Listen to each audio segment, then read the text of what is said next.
Hey y'all, welcome back to my channel. Today is a what's for dinner and we have got some delicious dinners for you guys. So to start off the week, I went super easy and I just cooked these Red Baron pizzas. And these are our favorite, the classic crust Red Baron. We love these, and y'all, we just docked them up with a little bit of extra cheese and some pepperoni, and they are super delicious and an easy weeknight dinner.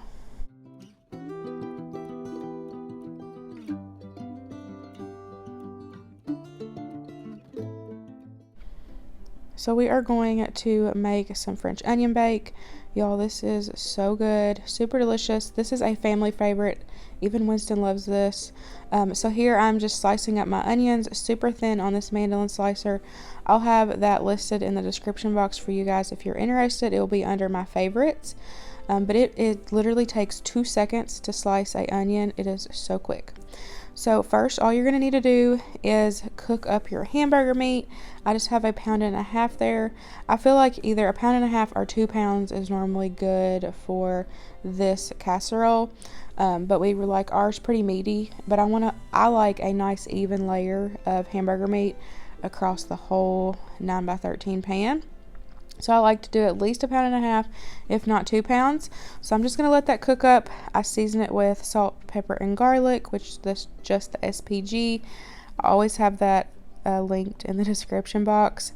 But I wanted to say that I got this original recipe idea from Courtney over at the Browse Bunch. I'll have her channel listed down below. Y'all, she shares some amazing foodie content, and I know you'll love her if you've never heard of her before. I kind of changed the recipe up and doctored it up to our liking, and this recipe is now a family favorite. And I have this recipe typed out, and I'll have it linked down below for you guys. So in a separate pan, I'm going to melt a couple tablespoons of butter and cook up my onions to my liking. I'm going to season them up with some more of that SPG. We like some color on our onions, so they're going to cook for a little while.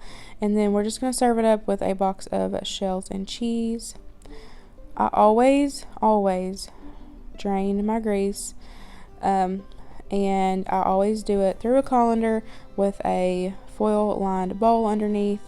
Then once that grease hardens, then you can just throw it in the trash. Like I said, I've done this for years. I have a plumber in the family, plus I have somebody that works in the water company, for the water company, and he goes out and does runs like when there's a pipe busted or anything. And so he shares stories of like big clogs and all that stuff. They both share stories, so they're like, please do not pour grease down your drain. So it's not good for your drain, just so y'all know. So here's a tip if you have never thought about it or never knew what to do with your grease. Don't put it down your drain. Just do this. Like I said, once it hardens, you can just throw it right in the trash can, and it makes life so much easier, and you won't have big expensive bills in the future for busted pipes. So we're just going to check on the onions. They are not to my liking yet, so I'm just going to keep cooking them. That's total personal preference, how you want your onions cooked. So once your meat is drained, we are going to add in 1 cup of cold water and that 1 packet of brown gravy mix. Mix it all together. Put your heat on like a low medium, because you want that brown gravy mix to thicken up and become a gravy. So, like a sauce for your meat.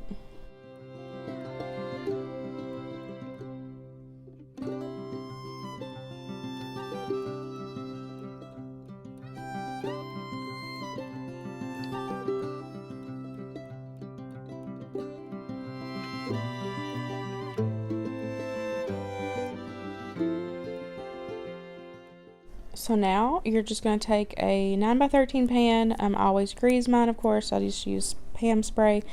And normally I do the crescent dough sheets. Y'all, I love the crescent dough sheets. They're an all-time favorite. But my Kroger didn't have them for some reason this past week. Honestly, they've kind of been hard to find at Kroger. And I'm not going to go to Walmart just for some crescent dough sheets. So I just took my crescents, rolled them out, pressed them down, made my own little crescent dough sheet, and it worked just fine. I love the dough sheets though, because honestly it is so much easier just to roll one sheet out and be done with it, and then it makes the top look so much prettier because you don't have the ugly trying to patch it at the top. But anyways, we're going to go ahead and get back to the recipe. So you're just going to press all of the little holes together, seal up that bottom. You want a nice like thin layer of the crescent dough. And then you're going to add your meat mixture on top of that. And then you're going to add, in the recipe itself, it's going to call for provolone cheese. Now, your girl messed up. She thought she had enough provolone, and she didn't. So we are using literally like a couple slices of provolone, some Gouda, and some shredded. But it worked. But there, like I said, the original recipe called for provolone. It is so good with provolone. Definitely use provolone if you're just like going out to buy the ingredients. But it totally worked fine using what I had also, so that works. But you're going to add on your meat, then you're going to put your onions on, then you're going to add your cheese, then you're going to top it with that other crescent can. Bake it in the oven at 350 for about 20-30 minutes. You just want to make sure that your crescents are cooked through, because everything else is cooked. So you just want to make sure that your crescents are cooked and your cheese is nice and melted, and it is super delicious, y'all.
So here it is right out of the oven. Y'all, it is so good. Like I said, this is a family favorite. Definitely give it a try. It is delicious.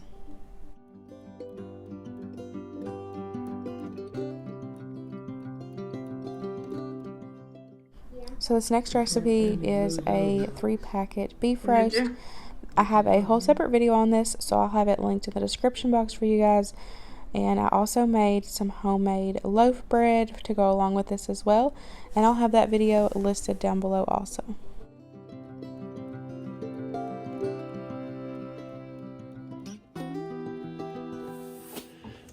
Okay, y'all, so I already threw the packages away, but we've just got Kroger brand salmon and Kroger brand tuna steaks, and he is seasoning it up with, what is that one? It's a private selection cracked peppercorn. I'll try to find a picture of it and screenshot it. It's really good. He uses this when he smokes turkeys. It's really good. It's really good on delicate meats, and I've done salmon with it before, and your grandmother said it was the best salmon she had ever had in her life.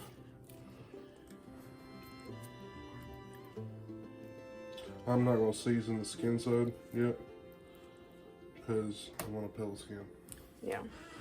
So grill the skin side down first. Unless you're just a pro and want to skin it, because I don't like the skin. I know some people eat the skin. Ew. Do they? Yeah, that's where all the nutrients are, especially on trout. But if you grill it skin side down first and char the skin, then flip it, there's a fat layer between the skin and the fish, and it separates easier once it's been cooked a little. griddle or grill. But, so I'll separate it once it gets some char on it. Sounds good. And then I've got some Instant Pot green beans and potatoes. And then I'm going to do some sweet carrots and then make some mac and cheese for Winston. Just for Winston. Better not be. Okay, y'all, so I've just got brown sugar and butter in these carrots, and I just always drain them and then just put the carrots in with brown sugar and butter. I got Winston some little smokies heating up because I know he's not going to eat fish, and then we're going to make our macaroni. So I'll have a whole Instant Pot recipe coming soon. It will be coming out this week, and I will be sharing this green bean and potato Instant Pot recipe with you then. 145. That one was 145. And those were like 135. Okay. So tuna you can cook. The chef recommended temperature for tuna is 125. Okay. So did y'all hear that? We looked it up. The chef recommended for tuna steaks is 125. And we've never done that before. So those two are 125. And then he cooked one a little over just in case he couldn't, you know, get through the rare, whatever. And then these three are all 145.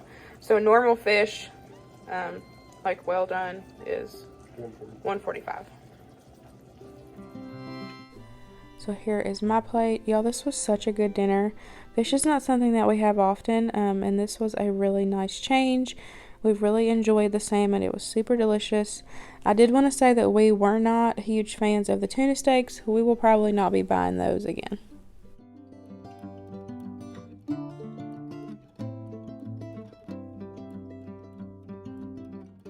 The next meal is homemade hamburger helper. This is another Instant Pot recipe that I will be sharing with you all later in the week, so stay tuned for that. But this is my homemade hamburger helper, and I'll have that recipe linked down below for you guys. It is super delicious, and it was so easy to do it in the Instant Pot, so I cannot wait to share it with y'all.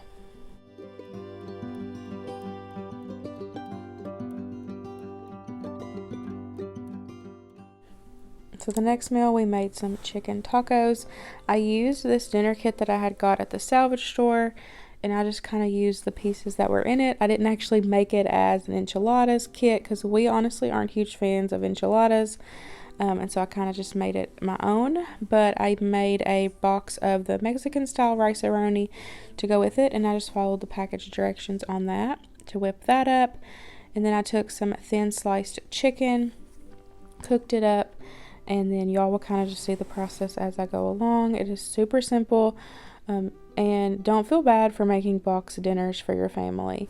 As y'all see on my channel, I make a lot of homemade meals, but there's times when I do box dinners, and it doesn't matter, because as long as your family gets fed and everybody's happy with full tummies, that is all that matters, y'all. So here I'm just showing you how I made a quick little cheese dip. I used a pack of that enchilada sauce, some Mateos, and a pack of Velveeta. Dumped that all into a saucepan and kind of mixed it together. We were completely out of shredded cheese for this meal, and so I wanted some kind of cheesy goodness to go with it, and that ended up turning out really good. So I just seasoned the chicken up with some of that Fiesta seasoning, and then once it was almost cooked, I just added in that taco mix that came with the enchilada packet. Added a little bit more water and just let that cook and finish cooking. You want to make sure that your chicken is at 165 internal temperature, so you know it is nice and cooked and safe for your family. This was so good and super simple to pull together.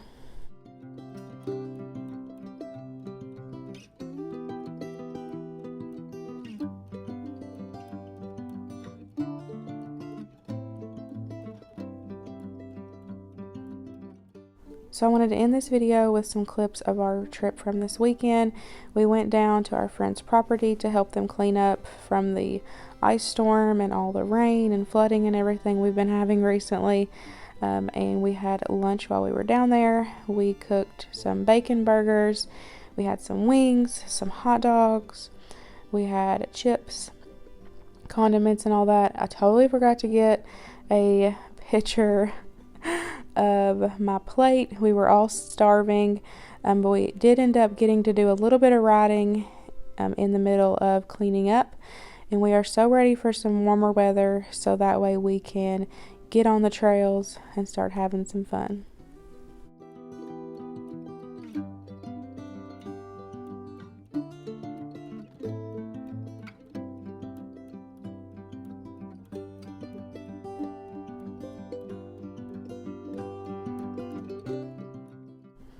Well, I hope you forgive me for not getting a picture of my plate, but we definitely had a great Saturday.